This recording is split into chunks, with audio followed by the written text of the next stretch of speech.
Hola otra vez. Voy a hablar de los errores de medida. Estamos en el tema de incertidumbre. Recordemos que la incertidumbre nos va a ayudar a estimar el intervalo de aceptación dado el intervalo de tolerancia. El intervalo de tolerancia lo pone el cliente y nosotros tenemos que decidir el intervalo de aceptación. Para ello lo que hacemos es el proceso de medida. Hacemos unas medidas, que es el resultado de medida y que nos da una estimación.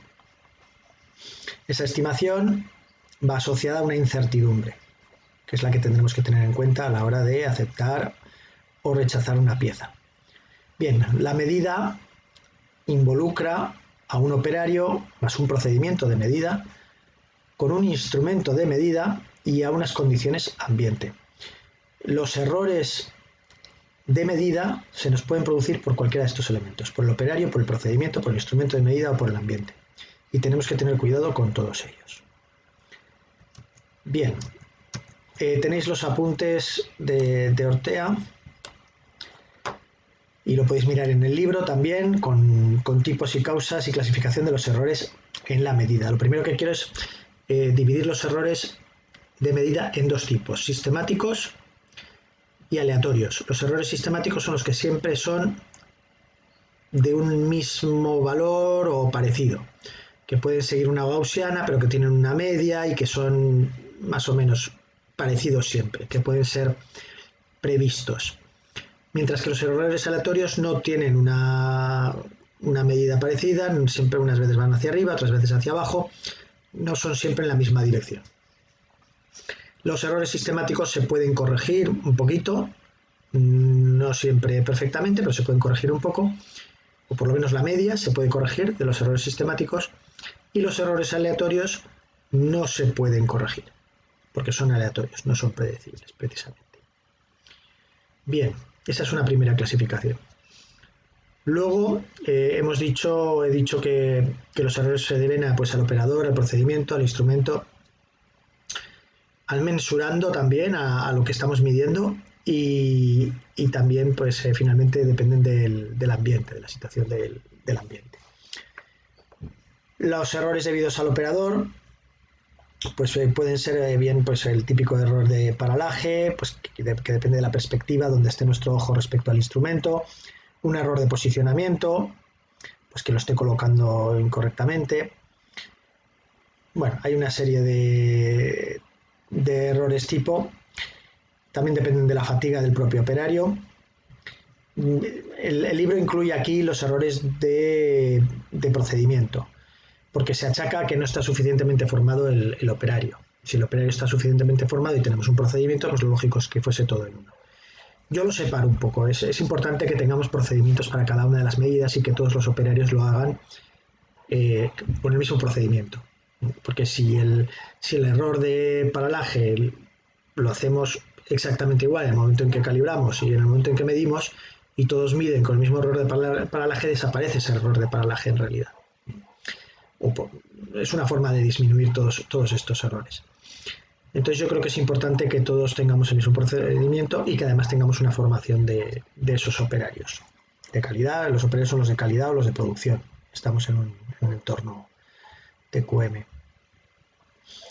Vale, luego están los errores debidos al instrumento. El instrumento, cuando lo compramos, viene con unas características, con una incertidumbre propia, definida por el fabricante, pero con el tiempo puede deteriorarse por el propio envejecimiento de los componentes del instrumento, o bien porque coja holguras con el propio uso, porque alguna vez se le caiga a alguien o al colocarlo choque más de la cuenta o haga una fuerza un poco mayor de lo que debiera, o simplemente por el propio envejecimiento. Aparecen holguras o llegan al final de la vida útil las distintas piezas. El instrumento por eso tiene que ser vuelto a calibrar cada cierto tiempo y a sacar la incertidumbre. Vale, eso es lo que se refiere al instrumento. Luego está el mensurando, es decir, el objeto que queremos medir, que también tiene unas características que nos pueden dar lugar a errores, la misma flexibilidad o deformación que se produce cuando apretamos. Si nosotros apretamos se produce una deformación, pues realmente nos está produciendo un error en la medida real en condiciones de no presión, ¿no? Sin presión. También pues tendríamos aquí pues pequeños errores que se pueden producir dependiendo de el nivel en el que estemos, pues por la corrosión en los metales que incluso puede ser indetectable a la vista, pues puede producir ahí unas pequeñas milésimas que nos pueden generar un error. Eso por lo que se refiere al mensurando, una pequeña rebaba, en algo un poco más macroscópico. Luego están los elementos externos, es decir, nosotros estamos tomando una medida pues, en un entorno, en un laboratorio a 21 grados, o en el taller que unos días está a 10 grados, otros días a 20, otros días a 25, a 30 o a 35. Con unas condiciones de luz determinadas, con unas condiciones de vibraciones, de ruido, todo eso puede afectar a unas determinadas medidas. Entonces solo tenemos que tener en cuenta que allí pueden producirnos errores. Uno de los errores, entre comillas, que es sistemático y que podemos corregir es el de la temperatura. La temperatura afecta tanto al instrumento como al mensurando, a lo que vamos a medir. Entonces, si nosotros lo que hacemos es medir una pieza, una magnitud a 30 grados, la medida de esa magnitud no será igual que si lo hacemos a 20, a 10 o a 0. O si luego vamos y en condiciones de trabajo pues está a menos 10 grados. Esas dimensiones varían con la temperatura. Y veamos aquí, en esta tabla, cómo varían esas medidas. Esas medidas varían longitudinalmente en función de esta fórmula. Y esta fórmula lo que incluye es un coeficiente de dilatación térmica multiplicado por el incremento de temperatura en grados centígrados. Entonces, en grados centígrados el coeficiente está en grados centígrados a la menos 1. Entonces, ¿esto qué quiere decir? Que el incremento de la longitud será, por ejemplo, en el acero dulce, de 0,00012 unidades por cada grado centígrado. Es decir, si nosotros tenemos una pieza de 1 metro, esa pieza se alargará 0,000012 metros por cada grado centígrado. Estos son 1,2 centésimas. Entonces, una pieza de 1 metro se alargará por cada grado 1,2 centésimas. Si nosotros incrementamos 10 grados, pasamos de 20 a 30, en el lugar de trabajo, se incrementará en 1,2 décimas la longitud por metro.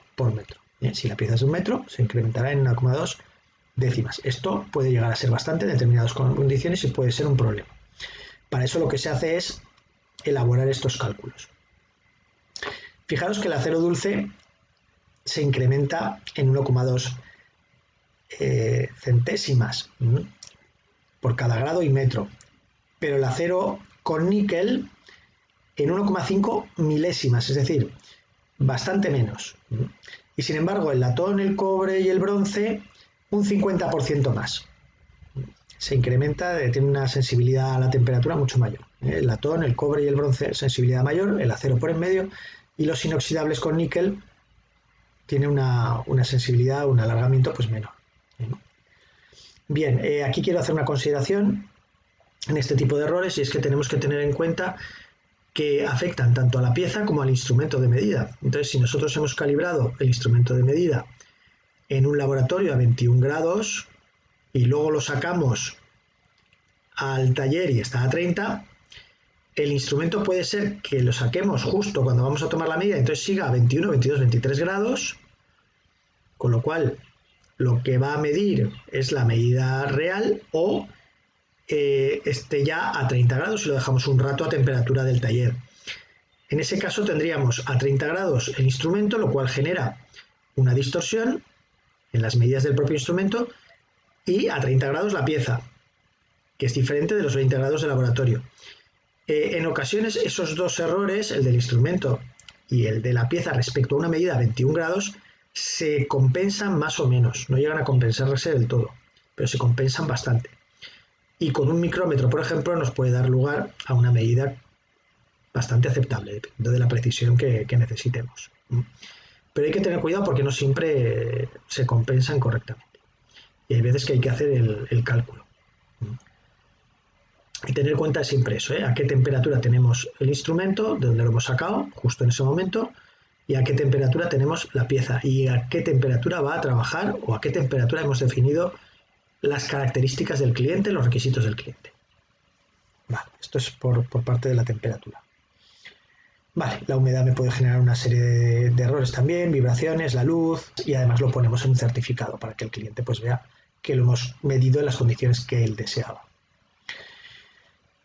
Vale, luego están pues el tema de los instrumentos. Hablábamos que yo decía que el instrumento tú lo compras, puede tener unas condiciones determinadas, pero con el tiempo, pues al cabo de un año, pues no tiene por qué tener los mismos errores aleatorios o sistemáticos. ¿Por qué? Pues por lo que he dicho, porque coge holguras, porque lo hemos utilizado, por la propia presión que utilizamos, por el propio uso. Y lo tenemos que volver a calibrar. Calibrar es volver a sacar la incertidumbre y mirar a ver qué valores me está dando. Y para eso lo que tenemos que hacer es volver a compararlo con un patrón. La calibración la tenemos que hacer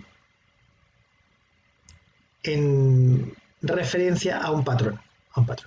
Normalmente los micrómetros, por ejemplo, pongo el ejemplo del micrómetro, pero podría ser cualquier otro instrumento, vienen con un pequeño patrón para colocarlo a cero. Ese patrón tiene también una incertidumbre propia. Ese patrón se va a utilizar para colocar el micrómetro a cero cada vez que lo vayamos a usar. Entonces, lo que vamos a hacer es, lo primero, colocar el instrumento a cero con su propio patrón, y después, una vez que lo hemos colocado a cero, que lo hemos puesto el cero, lo que vamos a hacer es calibrarlo respecto a un patrón que tengamos nosotros en laboratorio. Y esto es importante porque aquí aparece el concepto de trazabilidad. El patrón que nosotros tengamos en el laboratorio, el mejor patrón que tengamos en el laboratorio, tiene que tener también incertidumbre. Es decir, un error en su propia fabricación, que no lo conocemos. Un patrón, por ejemplo, un bloque patrón, puede tener, dependiendo de su categoría, pues 1 milésima, 2 milésimas, 0,1, 0,05 milésimas de incertidumbre, el patrón. Bien, si nosotros comparamos lo que mide nuestro micrómetro con un patrón de bloques patrón que tiene 1 milésima de incertidumbre, pues tenemos que trasladarle esa milésima a nuestro propio micrómetro. Es decir, a partir de esa milésima es de lo que podemos nosotros calibrar. Es decir, nosotros no podemos tener nunca un instrumento más preciso que el mejor de nuestros patrones de laboratorio. Cuando calibremos nosotros. Si calibramos en una empresa externa, dependeremos del patrón que tenga la empresa externa. Eso es lo que se llama la trazabilidad. Si yo calibro, lo tenemos aquí en esta pirámide. Si yo calibro mi instrumento de medida contra un material de referencia y ese material de referencia contra un patrón de trabajo y este patrón de trabajo contra un patrón de referencia, el patrón de trabajo tendrá una incertidumbre mayor que el patrón de referencia porque se ha calibrado en función de él, y el material de referencia del patrón de trabajo y mi instrumento de medida del material de referencia. Porque eso es la trazabilidad, es decir, el error de uno de los patrones se va transmitiendo. Y todos partimos de unos patrones internacionales, pues que son en el caso del metro, pues la longitud de onda, etcétera, etcétera, que definen en una serie de congresos y que son los patrones más exactos que existen. De ahí derivan los patrones nacionales y luego ya pues los patrones de referencia, que son los patrones de máxima calidad disponibles en el lugar de trabajo. Y dependiendo del patrón de referencia, nosotros podremos calibrar con una precisión o con otra, que no tiene nada que ver con la precisión del instrumento, que igual es más preciso, pero yo no puedo calibrarlo con la precisión que tiene el instrumento. Yo podré calibrarlo a partir de la precisión de mi patrón de referencia. Por eso se sacan fuera muchos instrumentos a calibrar. Vale, tenéis ahí una pequeña explicación del Sistema Internacional de Unidades, y luego pues al final hay una parte de criterio de rechazo de una medida o criterio Chauvenet. Bien, quiero volver otra vez aquí. Nosotros en el proceso de medición lo que tenemos es la pieza, una magnitud concreta, una medida que es en función del operario, el procedimiento, el instrumento de medida y el ambiente, y esto me da un resultado de medida. Ese resultado de medida suele ser una muestra, pues 3 medidas de lo mismo, de la misma característica, de la misma magnitud concreta, de las cuales pues vamos a hacer la media, y eso nos parece más fiable, y es más fiable desde un punto de vista estadístico que una sola medida. Bien, o podemos tomar 10 medidas para ver qué es lo que sale. Vale. Bien, Chauvenet, el criterio Chauvenet lo que me permite es eliminar una medida de esas cuando hago un conjunto de medidas, es decir, un resultado de medida de una muestra, eliminar una cuando está desorbitadamente, sospechosamente fuera de valor. Pues que haya ocurrido algo, pues no tenemos que volver a hacer otra vez las 10 medidas, sino que simplemente decimos esta, algo raro ha pasado y esta la desechamos. Y así no tenemos que volver a medir. Eso es el criterio de Chauvenet. Bien, y ese es el tema. Ya tenemos la parte de errores de medida, están los apuntes, tenemos el concepto de incertidumbre. Vamos a ver cómo calculamos la incertidumbre en el siguiente vídeo y los siguientes apuntes. Hasta luego.